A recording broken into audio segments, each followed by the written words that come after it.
Welcome back to Kiesel News, everybody. To start today off, I just wanted to talk about two pretty intriguing movie premises that I've heard about.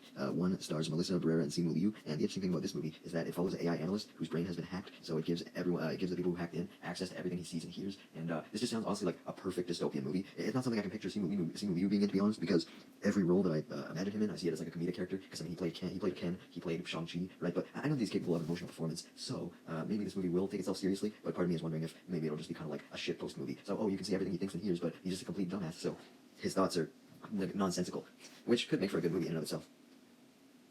The next one is Wild. We have a movie by the South Park creators starring Kendrick Lamar, and it's supposedly a comedy, and it follows the story of a black man interning as a slave reenactor at a history museum where he discovers that his white girlfriend's ancestors once owned his family. What?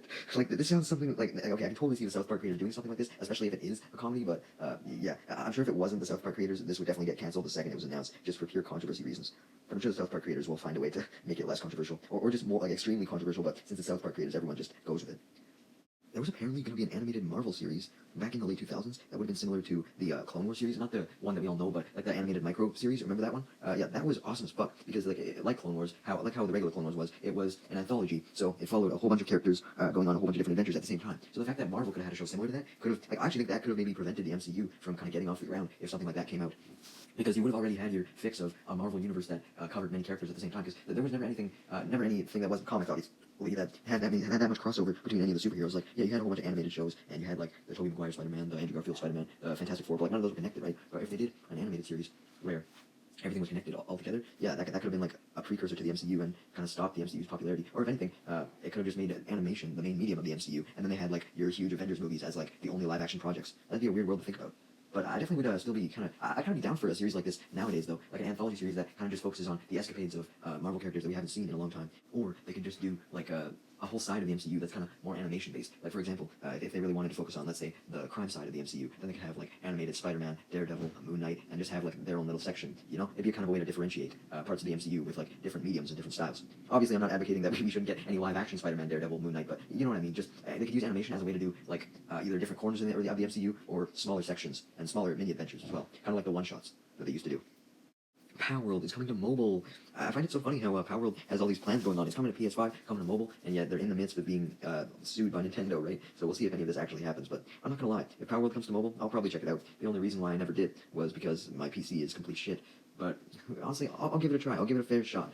I know that a lot of the designs are likely AI slop, but I mean, it does have some advantages over Pokemon, even I have to admit that. Rugrats is officially coming back in live action, but the actual babies in Rugrats are going to be CGI. That's it. This is going to look worse than the Minecraft movie. I'm sorry, I can already tell. This is going to be terrible. That'd be like when they bring Gumball and regular show back, and they made that entirely live action. Can you imagine a fucking live action Gumball? Imagine a live action Adventure Time. Like, I just didn't say Adventure Time because technically it's still been going with Fiona and Cake, right? But just imagine that. Why? What's the obsession with making everything live action? Just keep it animated. Hey, at least we don't have a live action Mario movie. Am I right? Well, aside from the one in 1993, but other than that, the reason why I bring this up is because Keegan-Michael Key has just given us some updates on the Mario movie sequel, and he said that there's some new characters in there that are really deep cuts to the franchise, and we know that Yoshi's going to be in the movie, but like, I wouldn't consider Yoshi a goddamn deep cut. People who know who Mario is know who Yoshi is. So I'm going to state my theory for who I think this deep cut is. I don't think it's Rosalina, Wario, or Waluigi. They could very well be in the movie, but once again, I think most people know who they are, so I don't think they count as a deep cut. I think the deep cut that they're talking about could potentially be either Geno from Mario RPG or someone from the Paper Mario series. And I say this because of the amount of promotion that those games have gotten recently. We just had the Mario RPG remake, we just had Thousand Year Door remake, and I feel like those would be deep cuts. People who are true Mario fans know about the RPG games, right? So I think if they really want to expand the world, that's where they go. They go that far down. But who do you think he's talking about? Am I just talking out of my ass? Is he talking about, maybe he's just talking about, I don't know, Bowser Jr.? Imagine it's just Bowser Jr. Whoa, such a deep cut. There's a new Avatar game in the works that's an action RPG. That is very, very intriguing, especially since it's following an all-new character that we've never seen, and it's thousands of years in the past. So it's not trying to adapt what we already know. It's telling a fresh, new story, so it's not going to step on the existing canon, just something entirely different. And I think that's what the game should be, you know? I'm not going to act like I'm a super big fan of Avatar The Last Airbender, but you know what? This sounds like a good direction for the franchise, in my opinion. YouTube Shorts can now be 3 minutes long. I think that this is overall a pretty good change, because think about it. It's likely going to reduce the capabilities of the annoying loop that happens with YouTube Shorts, like, you know, where it ends with the same word that it starts with to kind of trick you. I don't think that'll be as likely to happen now, that the shorts will be 3 minutes, because I think it'll be kind of hard to go on for 3 minutes and then end the short in the same way. But I don't know. I don't know if 3 minutes should really quantify as shorts. I at least don't know if they should be put in like the same algorithm, because like if they're going to be going off of like view duration and how much time a viewer stays in tune with the video, it's far more likely for someone to watch an entire like classic 60-second short than a 3-minute one. So if anything, they should just change up how they do the metrics for it a little bit. Twitch is introducing 2 new categories, Lego and brick building, and miniatures and models. And I think this is a pretty good addition, because I've seen so many people doing Lego streams on Twitch. I mean, I don't go on Twitch, but, like, you know, it's definitely a thing that exists. I've seen people do plenty of Lego building streams, and I'm sure model building and stuff like that is as popular, so it's good to see them have their own category, so you don't have to, like, search for hours upon hours just to find someone building a fucking Lego Death Star. To end today off, we have something pretty big that is, ironically, needing a lot of backlash, which you'll see is ironic, because basically studios are making superfan groups that basically get to see a project early, see how it's coming along, so that they can give feedback to see if it'll get like social media backlash, for example. So like, okay, as an example, you have like the Star Wars fandom, right?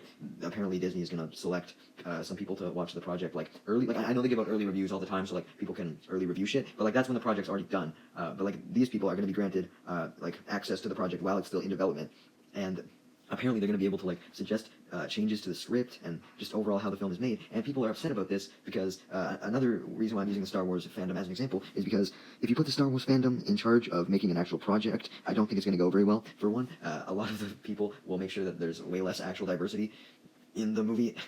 No, okay, I'm not one of those people that's like, oh my god, this movie has diversity, so it's automatically the best thing ever. But it's not like it's a bad thing to have diversity in your movie too. But another concern, aside from just the diversity aspect, is just that the projects will be written to be utter shit if you put a fandom in charge. Like, for example, a lot of Star Wars fans, they don't want something new from the franchise, something fresh. They just want the same old shit over and over and over. Oh my god, let's have another Imperial story. Oh my god, Rebels versus Empire. The Jedi's gonna kill the Empire. Like, no, a lot of people want to see something different, including myself. So, if anything, it should be up to the people who actually own the IP to decide what to do with it, not certain fans. Like what? That's another thing. What puts certain fans above others? If you're gonna give some people the ability to change a movie script, give it to the entire fandom then.